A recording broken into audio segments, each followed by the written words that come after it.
everybody. This week I am doing an Un-Deck tech for Commander.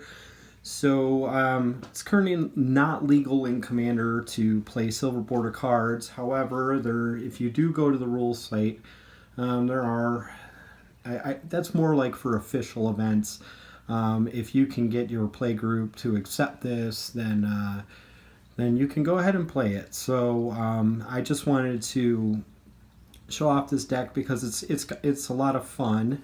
So this is Dr. Julius Jumblemorph, and he's 4 costs, and he's green-white, and he's every creature type.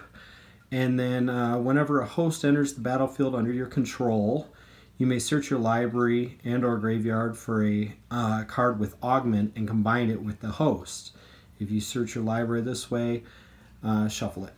So there's 2 ways you can kind of go with this deck. You could go into the kind of Mistform Ultimus Lords kind of thing and do the every creature type thing. Or you could do into the host and augment. I really liked the host and augment cards, and so I just wanted to have a deck that I could play those cards in, and so I created this. There are a few cards that work with the every creature type in here with Dr. Julius Jumblemorph, but then I just put a couple of like fun uncards, what I thought were fun, in here as well. I really wanted to squeeze in Go to Jail.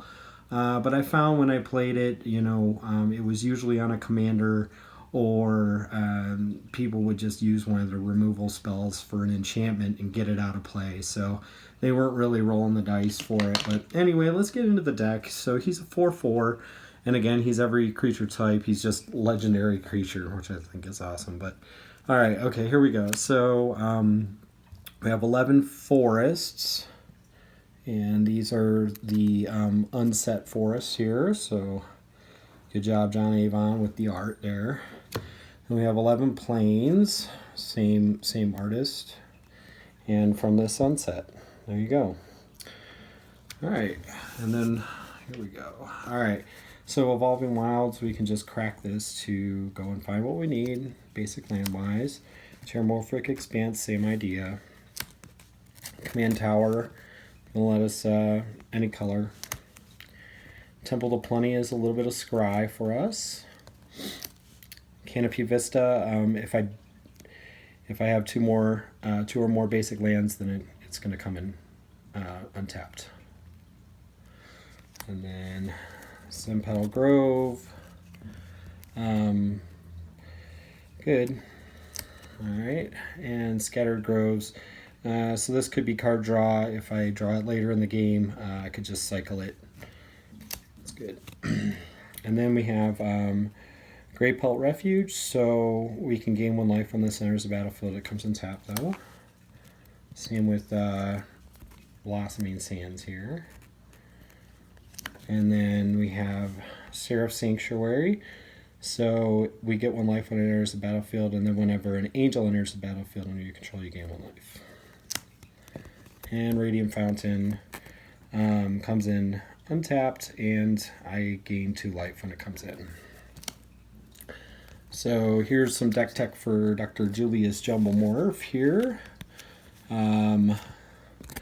So we have Swarmyard, and Julius is Dr. Jj is a insect, a rat, a spider, and a squirrel, so this will regenerate him. And Path of Ancestry. So this is awesome because Dr. JJ is every creature type, so I get to scry 1 whenever I cast something with this mana. And then Yavimaya Hollow. So I couldn't afford an elephant graveyard, so I put this in to regenerate Dr. Julius Jumblemorph or another creature if I need to. All right. Rogue's Passage, it can make a creature unblockable. So there's a small unblockable theme in here. There's some counter theme in here too. So this one allows me to put 1/1 counters on each creature I control. Gavinoy Township. All right, here we go with host cards. So when this guy enters the battlefield, I can search my library for a basic land. and put it into my hand.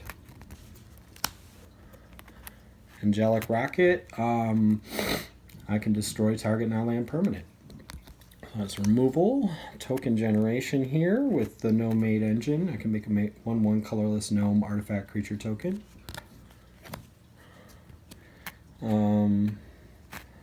Lab Robot is return target host card or card with augment from your graveyard to your hand. I would most likely go for a host card. And here's another host. Adorable Kitten, roll a 6-sided die. You gain life equal to the results. When it enters the battlefield.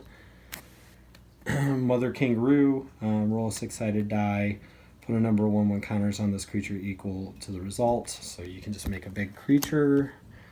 And then Ordinary Pony would allow me to blink a non-horse creature.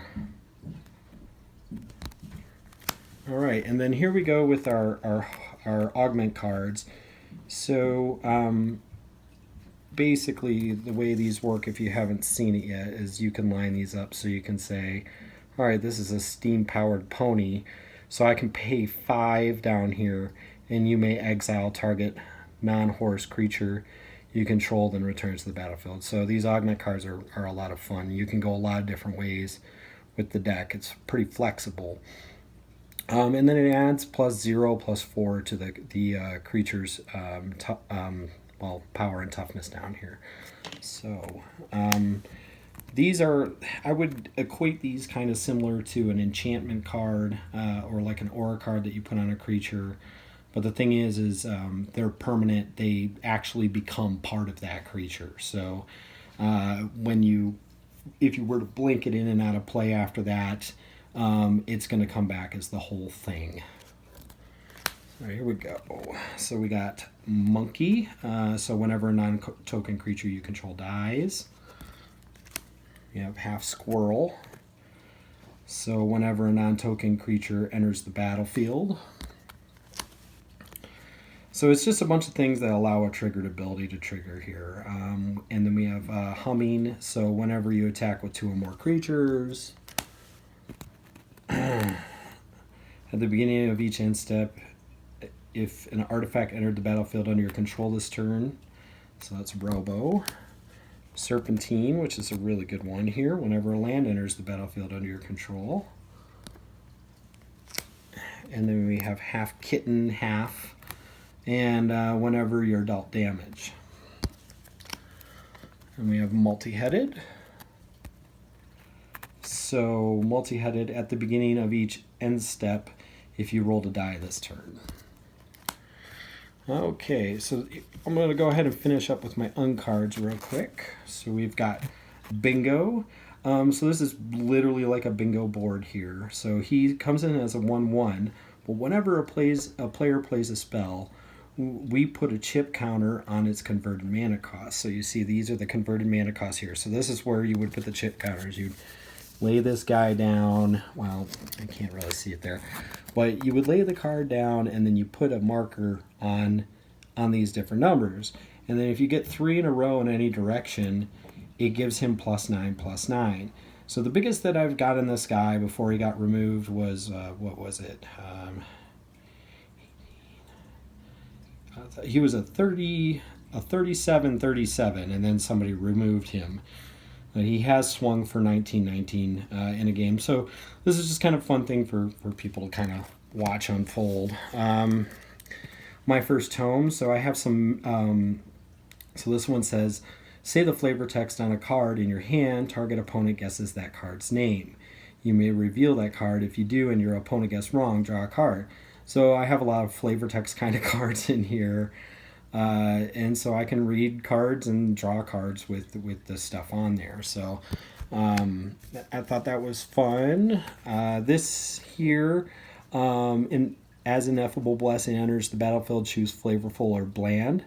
I've decided that I would choose Bland for this deck, seeing as I do have some tokens that would be entering the battlefield, and then all of my host cards don't have flavor text as well. So whenever a creature without flavor text enters the battlefield under your control, draw a card. It's like a Sylvan Library. And then, kinda, but not really. And then Earl of Squirrel. He has Squirrel Link. The first time I saw this card, I laughed so hard. So he has Squirrel Link, so damage dealt by this creature also causes you to create that many 1/1 green squirrel creature tokens. And then creature tokens you control are squirrels in addition to their other creature types. And other squirrels you control get 1/1. So I've seen, I've had a friend that actually stole this from me. And so he had vampire squirrels, and it gets fun. It's fun and silly. This card has been pretty crazy in this deck. So when My Mind comes into play, each player puts his or her library into his or her hand.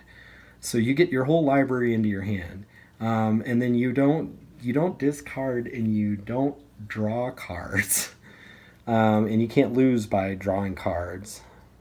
And then you're only allowed to cast one spell each turn. And then if My Mind leaves play, then you shuffle your graveyard, your hand into your library. So this has been a lot of fun because basically you got a table of guys sitting there with 90 some cards in hand, and they're trying to cast their spells and figure out what they're going to do. And it's pretty fun, and actually once this comes into play, a lot of people don't like to see it leave. They just want to leave it in play. So pretty fun. So then we have the Sword of Dungeons and Dragons. So he gets 2/2 and has protection from rogues and clerics if I hook it up with a creature. And if the creature gets through, then I get a 4/4 gold dragon.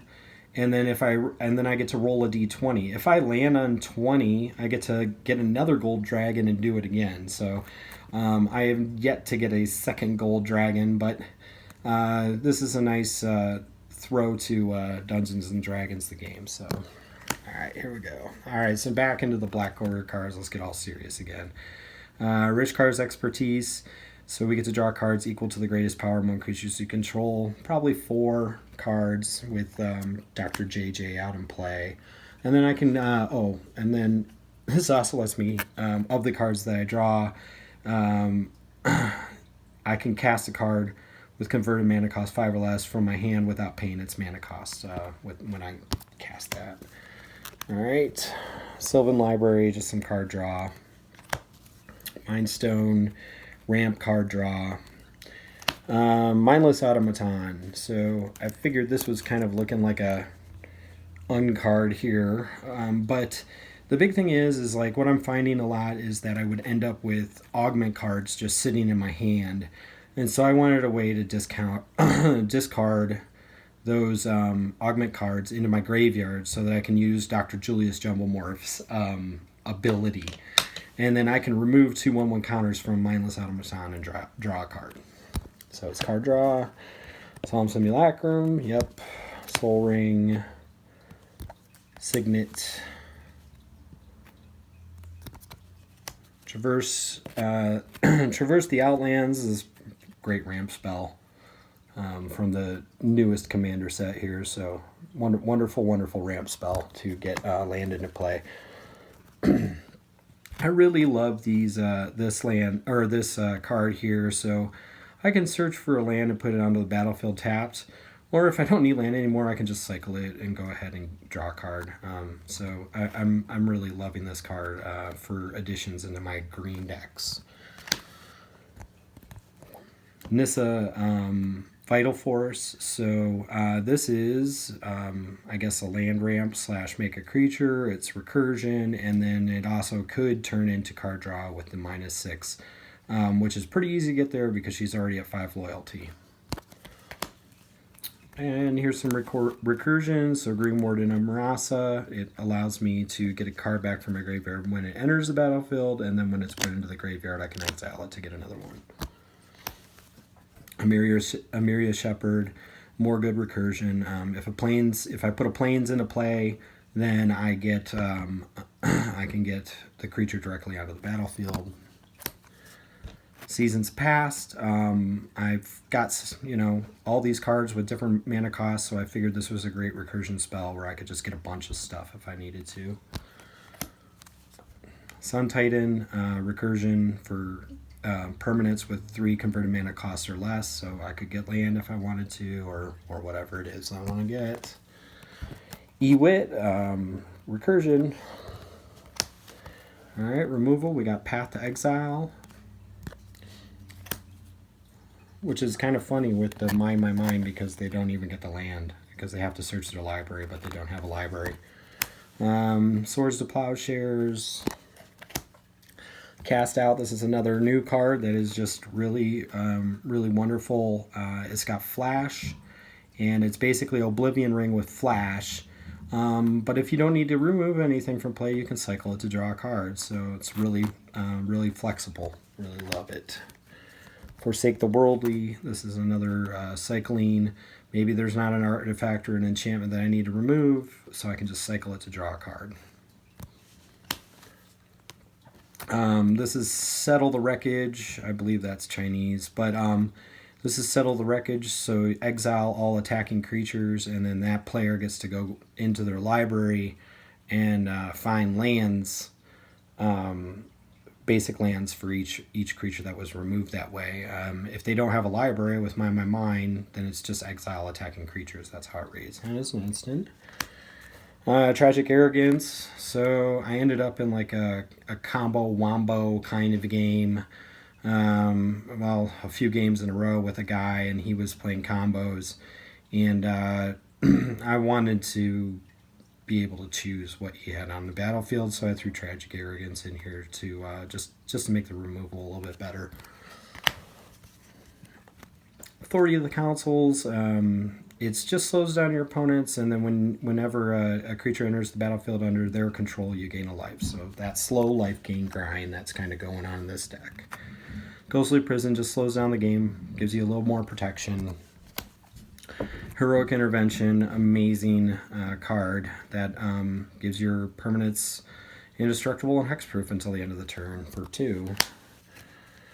Teferi's Protection, this is a great card in that you don't take damage and your permanents phase out. Now they can still interact with your library and your graveyard, but it's what an amount of protection that this is going to buy you until you can get back into your turn and do something. All right, Selfless Spirit. I can sack it to make things indestructible, and I have a good amount of recursion in here.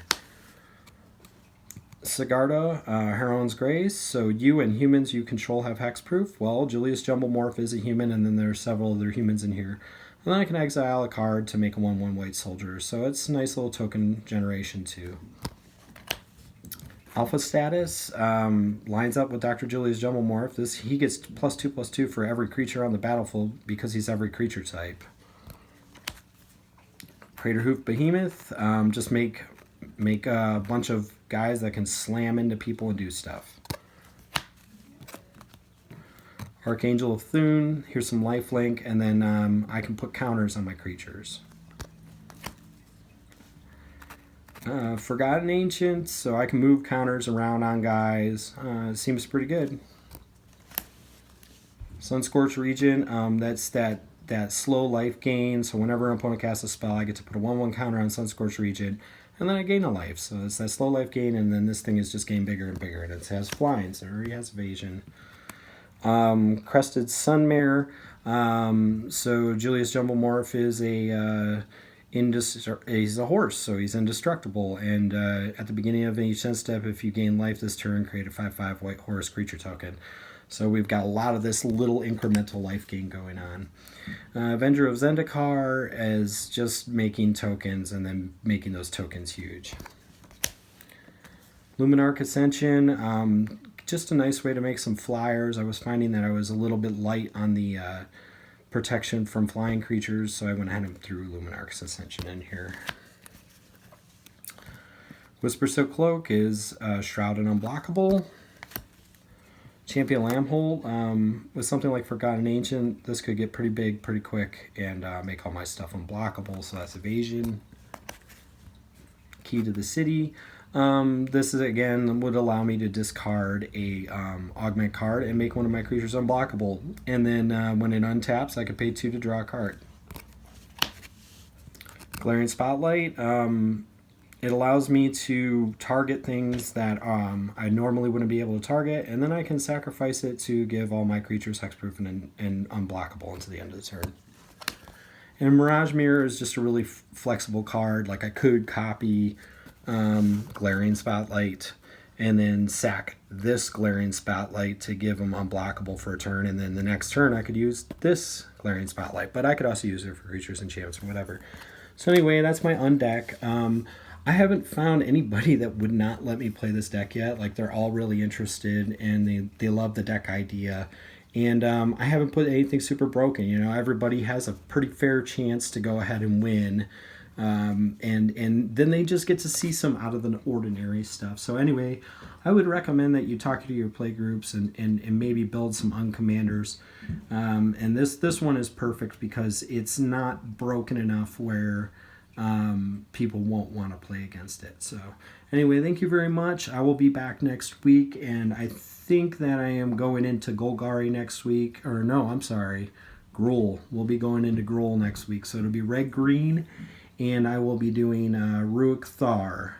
So until then, have a good week, and I'll see you next week.